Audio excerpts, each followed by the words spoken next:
Hello and welcome back to Just for Today.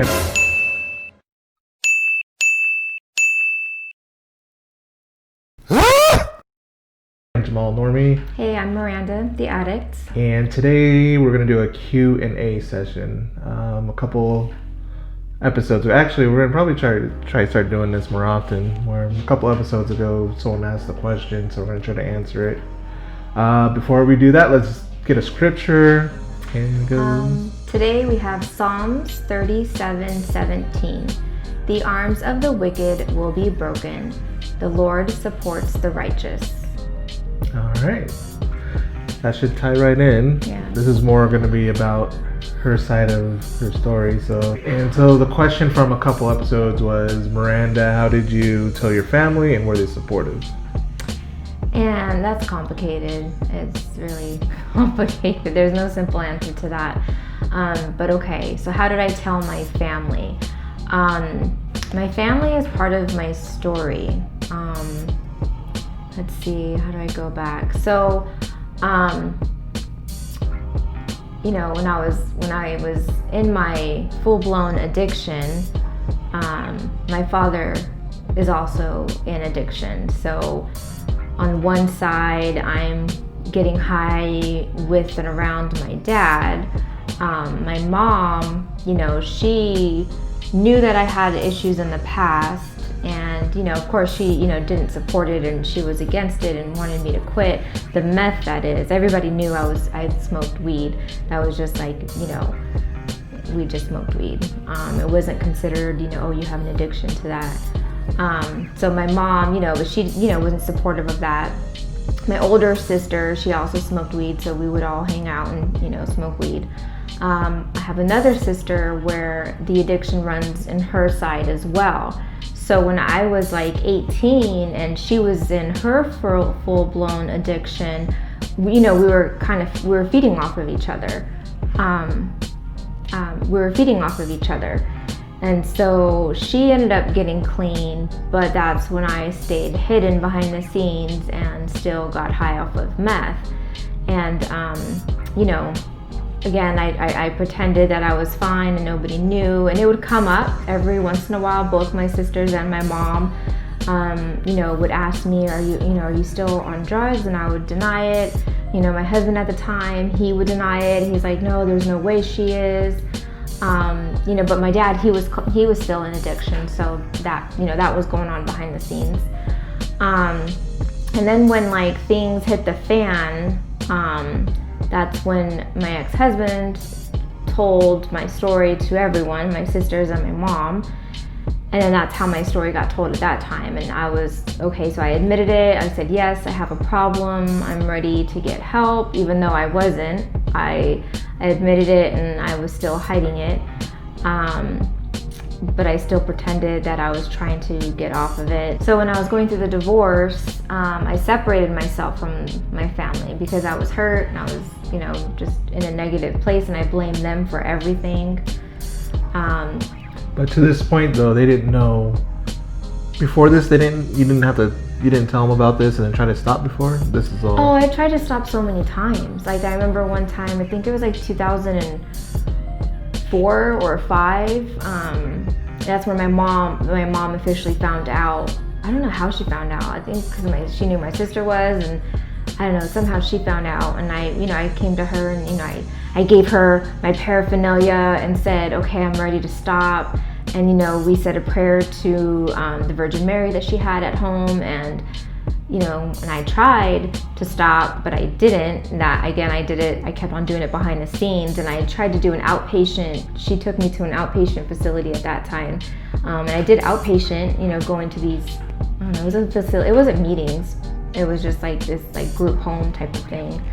But I still came home and I still continued to do the drugs. So that was the first time your family found out? I think that was the first time that I admitted it to my mom. The first time, like with my dad, that's a different situation, because I remember I was doing it and my sister was doing it, and one day, like we were, when you're in that, that time frame, a bunch of things are going on. I remember I was like waking up in the apartment we were living at, and I overheard my dad and my sister talking about it. And that's when I found out, wait a minute, my dad's doing it too. And then that spiraled, because once my dad was doing it, okay, well, he's gonna buy it for me, because I was always a spoiled little brat growing up, so whatever I wanted I got. So now I have like another easy connection, and it was just bad. Yeah, I can't imagine. Yeah, everywhere around me, how you're not still, how you would ever get out of that. That doesn't. Yeah, and I tried to get out of it, to where I remember, because it was so toxic with me and my dad just, swirling around and doing the drugs together. I wanted to stop and he wanted to stop, and it was just back and forth. And I remember I moved all the way across town, not across town, another city, and I tried to stop that way, but I still found a way, and I just continued to do it. Yeah. Okay. Behind the scenes. So I never had a sit down conversation and tell my parents, because it was just so complicated. My mom kind of knew, but she just stood back and knew I had to go on my own journey and stop when I wanted to, even though she tried desperately to get me help and to talk to me to get me on the right path. My dad, on the other hand, he's still in active addiction, so it was just complicated. Yeah. But to the second part, are they supportive? When I started to officially really get clean, I remember I had a conversation with my dad. 'Cause me and my dad are close, though, even though we were in addiction together. Underlining it, there's a bond there that me and him have. And so, he would support me no matter what was going on with me raising Isaac or going through whatever adult things that I'm going through. Because keep in mind, I was on the drugs, but I still had that facade that I have my life together. So, whether it was work issues, relationship issues, mothering issues, political stuff, we would just talk. He was always there. So that was still there, although, we both had that addiction going on. But I remember when I started to get clean, I started going to the meetings, and I told him, okay, this is what's going on. I'm 2 months clean at that time. And yeah, he was supportive. He told me, just keep going to the meetings, just go to the meetings, just go to the meetings. And I'm okay, so I'm not gonna be around you, I had to distance myself. And he respected that, because I think he knew that that's what I needed. We both needed, even though he's still on his path. But yeah, so even though he's in the addiction, he's supportive. My mom's supportive. My middle sister's supportive. And then my older sister, she wants to be supportive, but there's just issues still going on there. Yeah. That's putting it mildly. Yeah. I had to distance myself because, I was going through this journey. I started cleaning up, and I had to get rid of negative influences around my life. And unfortunately, some of those influences, was my family. Just the way that they think, what they think is normal, or just behaviors,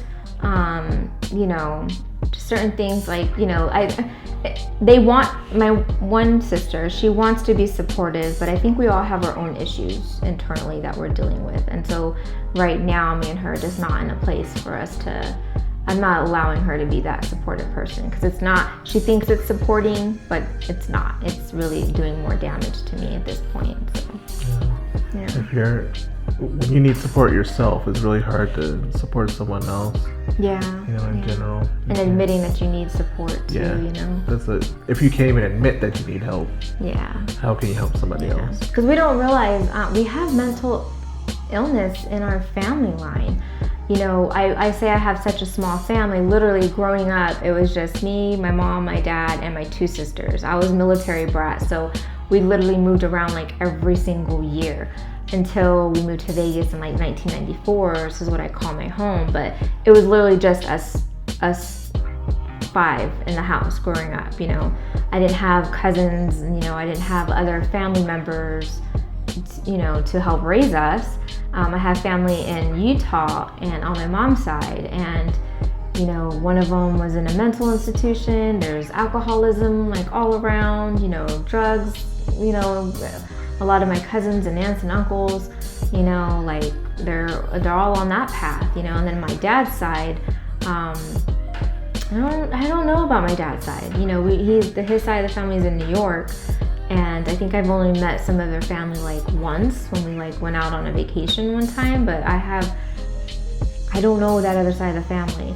But yeah, just that disease it runs in our family line. So I'm just trying to get out of that, negative timeline, and not, now I'm working so hard on fixing myself, because now I'm looking at my children and I'm thinking, like Isaac's dad, he's an addiction. He has it on that side of the family too. So I often worry about my son, like he has like a double whammy. So even he's supportive, I've come out to him and he knows what's going on, and it's just different, but like, he loves me and he tries to support me as he can, but it's hard when you're a kid and you don't know anything. Yeah, he knows what's going on, but does he fully understand, like what's really going on? Like me and him, we butted heads like so much when I was starting my recovery, because I was changing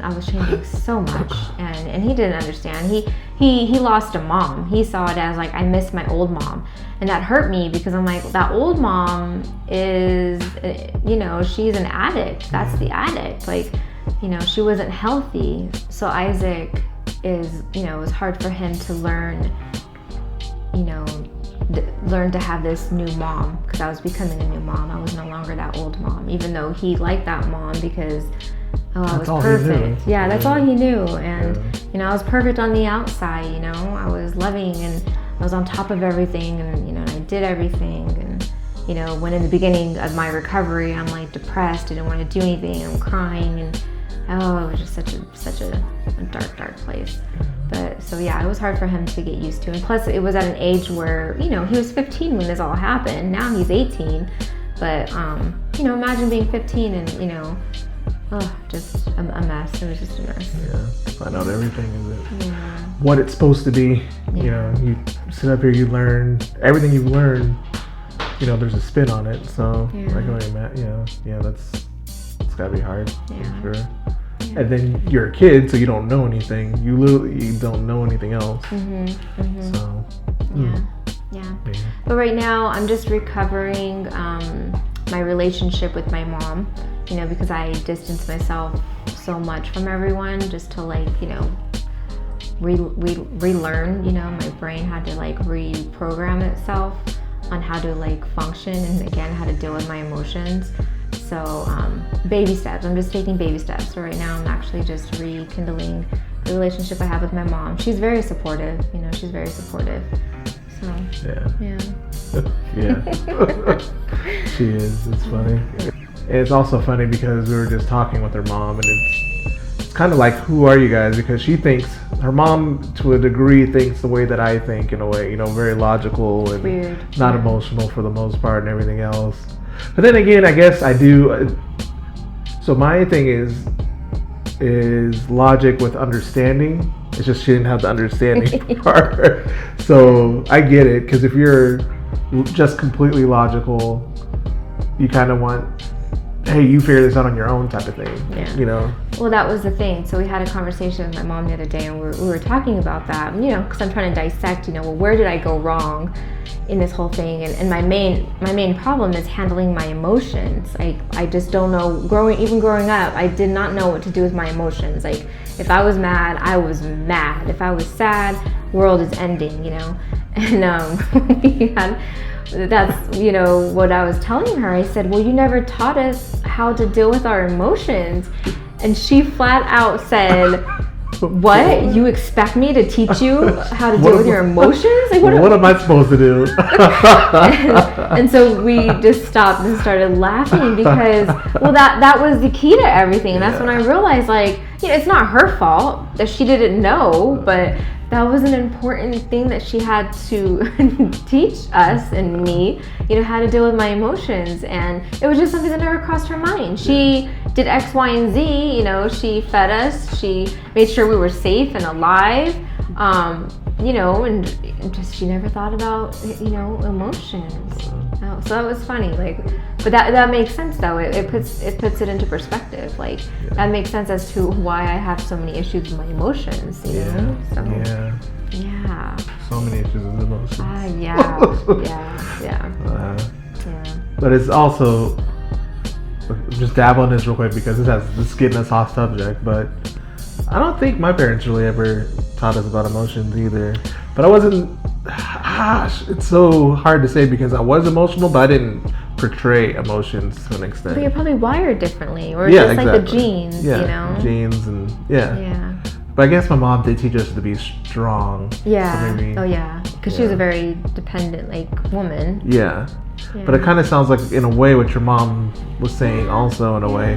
It's kind of the same exact, it's just we're wired differently. Yeah, we're just wired differently. Yeah. And everybody, it needs a certain type of guidance. So it just depends on the person. Wired differently. Yeah. But then even when we're going back to the topic, supportive through it. So because she ended up getting kicked out and everything from her sister's house, living with her sister. But I mean, it wasn't. I mean, good thing I was there and everything, because I don't know where you'd be now otherwise. God clearly orchestrated this whole thing. But at the same time, they had to let it go too, because they can't have their kids around somebody that's using all the time. They were doing what they knew best, you know. Of course, you don't want to enable a person. So if they're, trying to help me and I'm taking advantage of that help, I had a roof over my head at that time when I was going through everything. But I still wanted to do the drugs and still hit it in her house, so I understand. I just had to hit my rock bottom. That was leading up to my rock bottom to get to where I'm at, And I can't blame them for their actions, because it got me to where I'm at. And it's kind of, so that's kind of the issue with you guys in general, though. It's just that each one of you needs to have, well, you already hit your rock bottom, but that's also the issue with what we're saying with her other sisters and everything. Each one of them has to hit their rock bottom to understand it. It seems like you guys learn by the hard way. Yeah, we hide. We don't want to admit. We don't want to see. We'll put our head in the sand and just wait until it goes away. I've done that so many times. You just wait until it goes away because you don't want to confront it. You don't want to deal with whatever's going on. But that's the worst thing you can do, And I don't know. It's just, it's in our DNA for sure. We hide, we run, we try to control, the situation, and that's our way of dealing with our emotions and our issues, by not dealing with them directly, not communicating. It's just funny how similar a lot of the things are, because for me, like I said, I put stuff in boxes and I just throw them in the ocean. Right? So kind of the same thing in a way with, putting your head in the sand and not, it's wiring though. That's God and wiring, because even though some of the things sound similar in a sense, we didn't turn out the same. It was wiring. Crazy. So it works. All right, and that's it for today.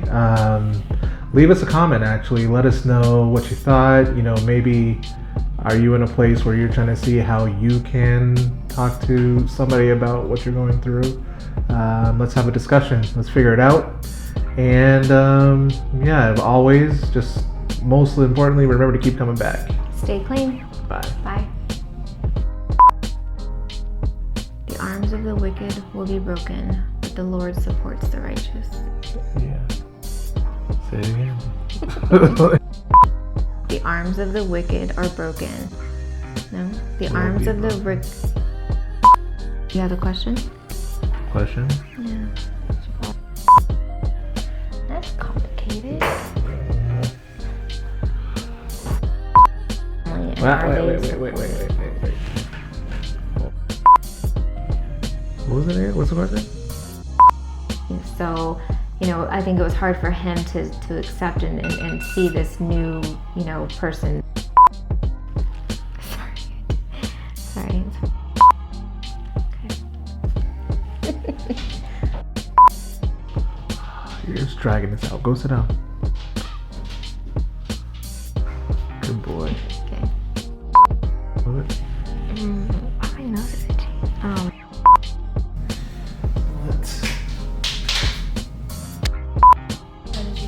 Was your hat like this the whole time? Oh my god. You do the whole thing now. You looked right at me multiple times and you're just not seeing the thing sticking out? God. You're killing me.